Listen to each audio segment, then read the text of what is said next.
Hello and welcome to this session on Maths and Statistics chapter Determinants. This is the chapter 6 and open your page number 81 of your maths books. In this chapter, we learn about what is determinants and what are the various uses of determinants, and then we move on to the exercise. So let's start.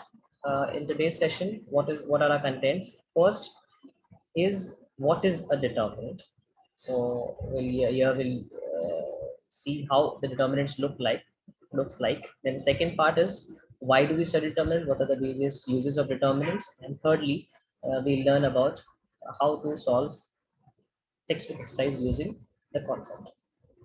Uh, Let us look at a scenario. The cost of 4 kg potato, 3 kg wheat, and 2 kg rice is 150. Cost of 1 kg potato, 2 kg wheat, and 3 kg rice is 125. And cost of 6 kg potato, 2 kg wheat, and 3 kg rice is 175.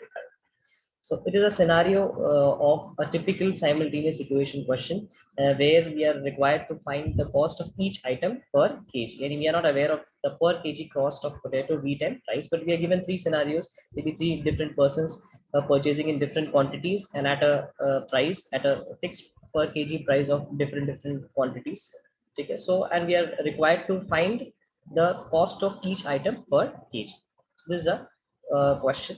Let's see whether determinants helps us to find the solution to this question. First part, what is a determinant? This is a fancy term, determinant. So what is it? What does it look like, and how can we solve second order and third order determinants? So what is a determinant? The equation in front of you, or the formation in front of you, the arrangement in front of you is called a determinant. Okay, and here you have three basic things. First thing which we have to remember here is okay, it is a set of numbers arranged between two parallel straight lines. So these are the straight lines, okay, and in between there are numbers arranged.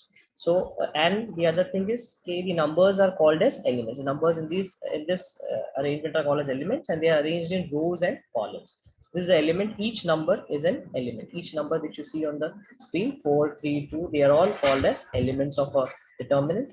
And the first line or the first row, it is called as a row 4 3. The horizontal line is called as a row. There's the first row is 4 3 2. The second row is 1 2 3, and the third row is 6 2 3. So these are the row of determinants. And then we have columns. The vertical lines are called as columns.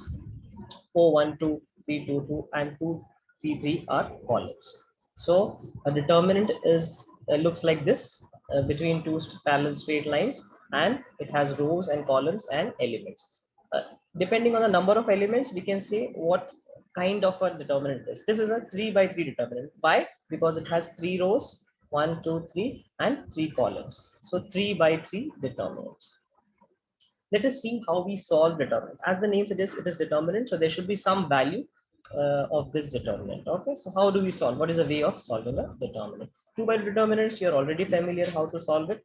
Okay, you cross multiply the elements. So 4 is multiplied, you can see the red line. So the 4 is multiplied by the 2, and the green one, 3 is multiplied by 1, and the difference is the determinant value. So ये दो values का difference, 4 into 2 क्या होता है 8 and 3 into 1 is 3. So the difference of both the numbers 8 minus 3 is equal to 5. So this 5 is the value of this determinant. So ये determinant की value क्या है 5. So as the name suggests, every determinant has a value which is a number. Okay, next, a 3 by 3 determinant. So 2 by 2 you might be familiar. If you are not, you have just known what is 2 by 2 and how to solve a 2 by 2 determinant. The next thing is 3 by 3 determinant. For 3 by 3 determinant, we add more two rows. Okay, so what we do is two columns, sorry. So the first and the second column को हम determinant के बाजू में लिखते हैं. ठीक है, these are the same numbers 4 1 6 and 3 2 2 which I have written to the right of your determinant. ठीक है, so determinant के बाजू में हम उसके first two columns को वापस से लिखते हैं. ठीक है, and then what we do is same thing, multiplying the diagonals. ठीक है, so 4 is multiplied by 2 is multiplied by 3. फिर जो आंसर रहेगा we add the next diagonal.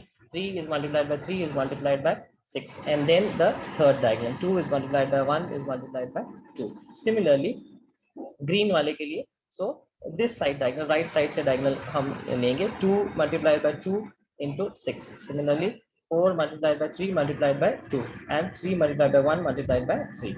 So कैसे किया हमने, what is it exactly? So you can see that जो red है Okay, the red is written in red.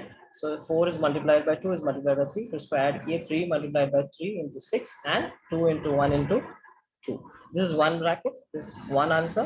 और इसको minus करना है. Similarly, जैसे हम यहाँ पे 2 by 2 में करते थे. Similarly, in 3 by 3, we subtracted from the green diagonals. Okay. So the diagonals are multiplied.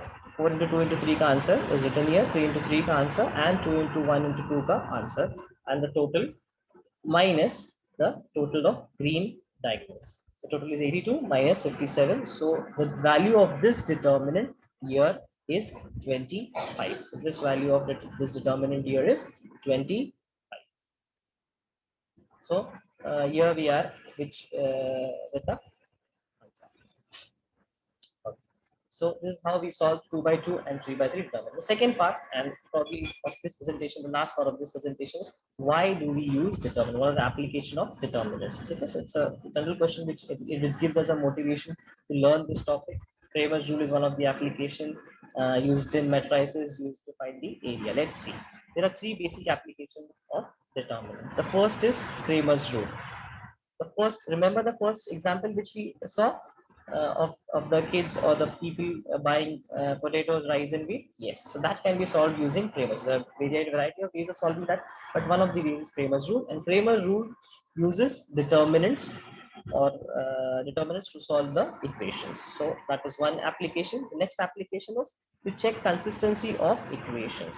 So do the equations have a common solution? So suppose you are given 2 or 3 equations and with unknowns, 2, 3 unknowns, similar case of rice, wheat and potato. So you had 3 equations, 3 people buying at 3 different prices. So, and you had 3 equations and 3 unknowns. So you want to know, okay, is there a common solution to these equations? Then you can instead of using other cumbersome methods, determinant is the easiest method to check whether the equations are consistent or not. Okay, so you just take a determinant value of all the variables coefficients, and you get whether the equation is consistent. So that is another beautiful use of determinants. And finally, in finding the area of triangle. So area of triangle can be found out by different ways. One of the ways is by using determinants. You just need to know the vertices or the end points of the triangle, and you can easily find the area of triangle, or whether the points, if there is no area or if the area is 0,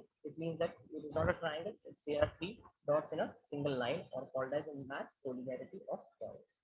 So these are the uses. So mathematics is not just about numbers and equations, it is also about understanding. This was the second part, the focus of our presentation. And finally, we will move on to the solving part of exercises. We will solve questions from exercise 6.3, page number 93. So there are sums on Cramer's rule, then there are sums on consistency of equations to check, and finally there are sums on triangle and collinearity of points. Thank you for watching the presentation. If you have any questions, you can mail me at my email address. Thanks a lot. Bye bye.